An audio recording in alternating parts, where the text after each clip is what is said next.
KaraokeBooks. Hadji Mourad. Leo Tolstoy. Translated by Louise Maude, Aylmer Maude. Audiobook. Chapter 4.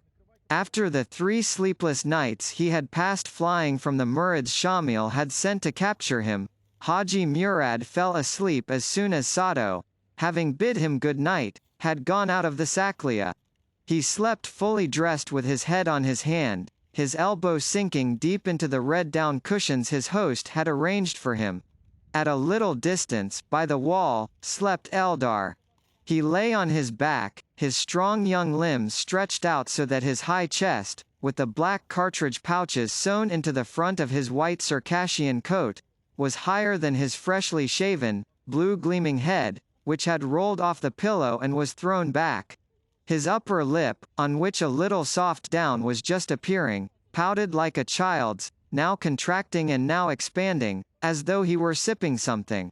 Like Hadji Mourad, he slept with pistol and dagger in his belt. The sticks in the grate burnt low, and a night light in a niche in the wall gleamed faintly.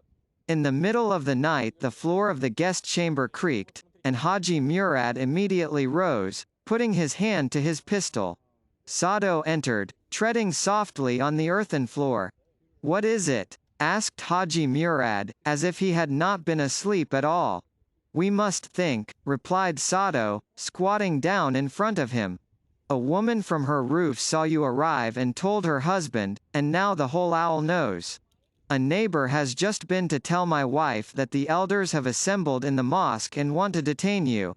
"I must be off," said Hadji Mourad. "The horses are saddled," said Sado, quickly leaving the Saklia. "Eldar," whispered Hadji Mourad. And Eldar, hearing his name, and above all his master's voice, leapt to his feet, setting his cap straight as he did so. Hadji Mourad put on his weapons and then his burqa. Eldar did the same, and they both went silently out of the Saklia into the penthouse. The black-eyed boy brought their horses. Hearing the clatter of hoofs on the hard-beaten road, someone stuck his head out of the door of a neighboring Saklia and a man ran up the hill towards the mosque, clattering with his wooden shoes. There was no moon, but the stars shone brightly in the black sky so that the outlines of the Saklia roofs could be seen in the darkness, the mosque with its minarets in the upper part of the village rising above the other buildings. From the mosque came a hum of voices. Quickly seizing his gun, Hadji Mourad placed his foot in the narrow stirrup, and silently and easily throwing his body across, swung himself onto the high cushion of the saddle. "May God reward you," he said, addressing his host while his right foot felt instinctively for the stirrup, and with his whip he lightly touched the lad who held his horse, as a sign that he should let go. The boy stepped aside, and the horse, as if it knew what it had to do, started at a brisk pace down the lane towards the principal street. Eldar rode behind him. Sado in his sheepskin followed, almost running, swinging his arms and crossing now to one side and now to the other of the narrow side street. At the place where the streets met, first one moving shadow and then another appeared in the road. "Stop, who's that?" "Stop," shouted a voice, and several men blocked the path. Instead of stopping, Hadji Mourad drew his pistol from his belt and increasing his speed rode straight at those who blocked the way. They separated, and without looking round he started down the road at a swift canter. Eldar followed him at a sharp trot. 2 shots cracked behind them and 2 bullets whistled past without hitting either Hadji Mourad or Eldar. Hadji Mourad continued riding at the same pace, but having gone some 300 yards he stopped his slightly panting horse and listened. In front of him, lower down, gurgled rapidly running water. Behind him the owl cocks crowed, answering one another. Above these sounds he heard behind him the approaching tramp of horses and the voices of several men. Hadji Mourad touched his horse and rode on at an even pace. Those behind him galloped and soon overtook him. They were some 20 mounted men, inhabitants of the Owl, who had decided to detain Hadji Mourad or at least to make a show of detaining him in order to justify themselves in Shamil's eyes. When they came near enough to be seen in the darkness, Hadji Mourad stopped, let go his bridle, and with an accustomed movement of his left hand unbuttoned the cover of his rifle, which he drew forth with his right. Eldar did the same. "What do you want?" cried Hadji Mourad. "Do you wish to take me? Take me, then," and he raised his rifle. The men formed the owl stopped, and Hadji Mourad, rifle in hand, rode down into the ravine. The mounted men followed him but did not draw any nearer. When Hadji Mourad had crossed to the other side of the ravine, the men shouted to him that he should hear what they had to say. In reply he fired his rifle and put his horse to a gallop. When he reined it in, his pursuers were no longer within hearing, and the crowing of the cocks could also no longer be heard. Only the murmur of the water in the forest sounded more distinctly, and now and then came the cry of an owl. The black wall of the forest appeared quite close. It was in the forest that his Mourads awaited him. On reaching it, Hadji Mourad paused, and drawing much air into his lungs he whistled and then listened silently. The next minute he was answered by a similar whistle from the forest. Hadji Mourad turned from the road and entered it. When he had gone about 100 paces he saw among the trunks of the trees a bonfire, the shadows of some men sitting round it, and, half lit up by the firelight, a hobbled horse which was saddled. 4 men were sitting by the fire. One of them rose quickly, and coming up to Hadji Mourad took hold of his bridle and stirrup. This was Hadji Mourad's sworn brother who managed his household affairs for him. "Put out the fire," said Hadji Mourad, dismounting. The men began scattering the pile and trampling on the burning branches. "Has Bada been here?" asked Hadji Mourad, moving towards a burqa that was spread on the ground. "Yes, he went away long ago with Khan Mahoma." "Which way did they go?"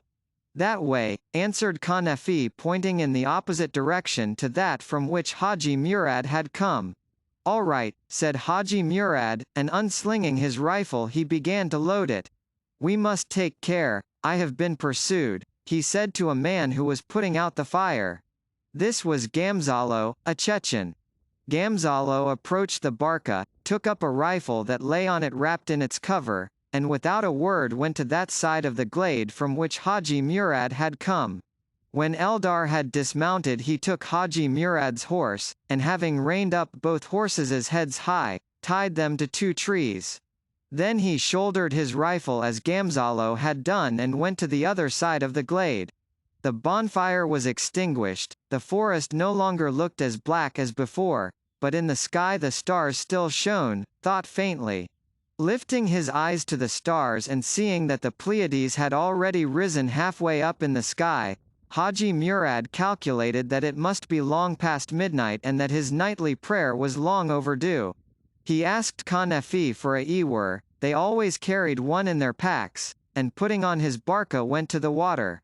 Having taken off his shoes and performed his ablutions, Hadji Mourad stepped onto the burqa with bare feet and then squatted down on his calves, and having first placed his fingers in his ears and closed his eyes, he turned to the south and recited the usual prayer.